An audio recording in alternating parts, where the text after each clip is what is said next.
আসসালামু আলাইকুম এভরিওয়ান, আপনারা সবাই কেমন আছেন? আমি আলহামদুলিল্লাহ ভালোই আছি। দেখুন, আমার মেয়ে, আমার বোনের মেয়ে গত ডিসেম্বরে আমরা বাড়িতে যখন গিয়েছিলাম, তখন দেখুন ক্ষেতের মধ্যে কিভাবে লাফালাফি করে আবার মাছ ধরে।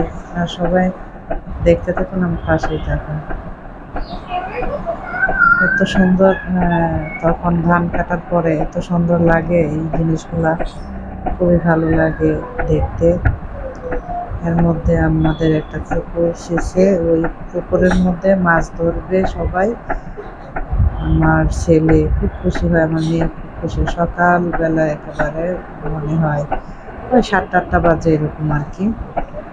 আপনারা সবাই দেখতে থাকুন। আসলে গ্রামে গেলে গ্রামের দিনটাই অন্যরকম হয়ে যায়, খুব ভাল লাগে ওখানে। মানে খুব দৌড়াদৌড়ি করে নানা বাড়িতে। এই যে দেখুন আমার ছেলে এখন হাঁস দেখতেছিল, ও আসতে পারতেছিল না। দেখেন ওই হাঁটতে পারতেছে না এই জায়গাগুলিতে, সেখানে খুব উঁচু নিচু। আসলে ধান কাটার পরে তো একটা হয়ে থাকে, সেটা মানে মাটিটা ফেটে ফেটে আছে একদম। আমার ছেলে বলতেছে যে আমাকে নিয়ে যাবো, ওরকম কিছু। দেখুন কত সুন্দর দেখা যাচ্ছে।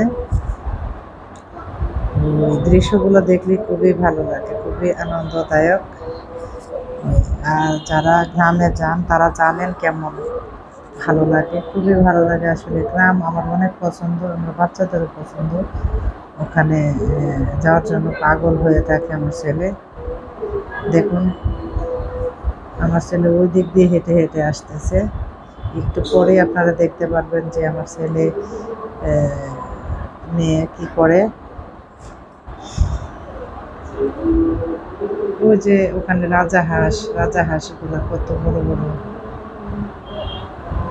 সবাই সকালবেলা মানে ওখানে হাঁটতে বের হয়েছে। আমরাও ওখানে গিয়েছিলাম, হাঁটতেছিলাম।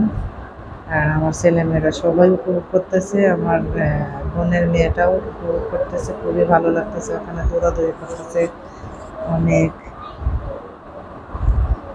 দেখুন একটুর জন্য আমার ছেলে গোবরে পা দিয়ে দিল। আপনারা দেখেন কত সুন্দর দেখা যাচ্ছে। এই যে দেখুন, আমি বলছিলাম না যে মাছ ধরে, এখানে আমাদের একটা পুকুরে সেচে নিয়েছে, পানিটা উঠিয়ে নিয়েছে।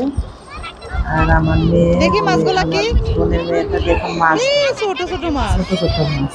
আসলে তো ওরকম পরিস্থিতিতে কখনোই মাছ ধরে নাই। আরও কয়েকটা ছেলে মেয়ে ওখানে মাছ ধরে আমাদের। বাবা কিস্তা ক এই দেখুন আমাদের পুকুর, এবারে পিছনে বেটা একটা হাবেটা পুকুর আছে, সেটা মধ্যে মাছ সাইরা তো দেম একটু ধরতেছে। করে। আমার ভাই বাস্তা অনেক মানুষ এখানে মাছ ধরতেছে। আর আমার মেয়ে কি খুশি। এখানে আপনারা সবাই ভালো